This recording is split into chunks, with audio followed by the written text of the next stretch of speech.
does two things, and one thing mainly, it deals with rest. I think that people are in their rest phase right now. And the only issue with that is that man is falling back into his rest phase, but technology, right, is dealing with advancements in motion. And motion is an illusion in the universe because nothing moves, everything is still, right? If we want to talk about the concept of creator itself, the creator is still in static. The creator is not dealing with motion. Motion is the illusion that we perceive, right? In this reality, we think that things is in motion, but everything is still, everything is at rest, everything is calm. You know what I'm saying? And I think that that's where a lot of the people are at. They like, man, I just wanna, you know what I'm saying? Let me just blow one, lay back and chill. You feel me? I'm gonna turn this on. These people is acting how they acting. We at our lowest state anyway, so I can identify. We meeting right where we at. We don't want to do too much. Right. Right? I think that they have zapped the collective energy of the people. If you talk about the people as a body politic, from what we've been through for the last few years, people want to rest. The brain is overtaxed. I mean, the body is overtaxed. So, you know what I mean?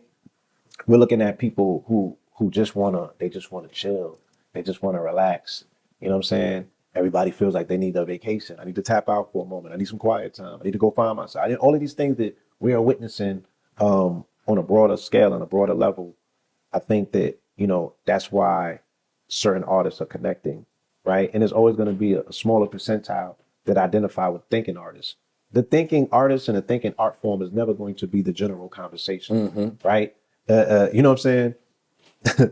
it was once explained to me, 85% are dumb, deaf, and blind, 10% of the bloodsuckers of the world, and 5% of the poor righteous teachers. And I look at that percentile, you feel me? And I don't really expect it to be outside of what I expect it to be.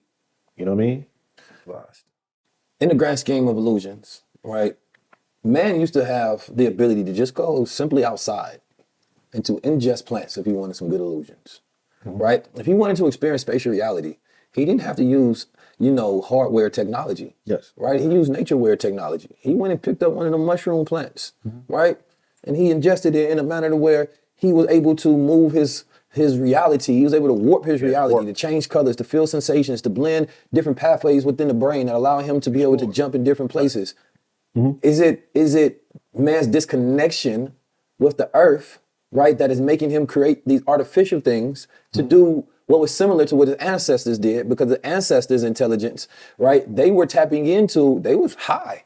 Right throughout history, they was high on shrooms and iboga root, right, and the frog and all sort of different stuff, right? The toad, like we didn't discover this in modern age, so a lot of the things ancient, they write in books and stories and designing and doing so many things, and they was high as hell, and that's not the part of history that we know. So when we see artists today high, we act like it's something new, but artists have been high throughout antiquity, right? Spiritual people have been high throughout antiquity, coming up with these mandalas and geometrical references. They're not going to tell you about, what psychedelics they was using. So this generation, and now we are in the era where psychedelic use is becoming more popular, more legal than ever, right? More acceptable, so it makes sense that there's this correlation, right, between this technology we're creating, but the influence of where we get the first, the mushroom can kill you, it can heal you, it can take you through a spiritual journey.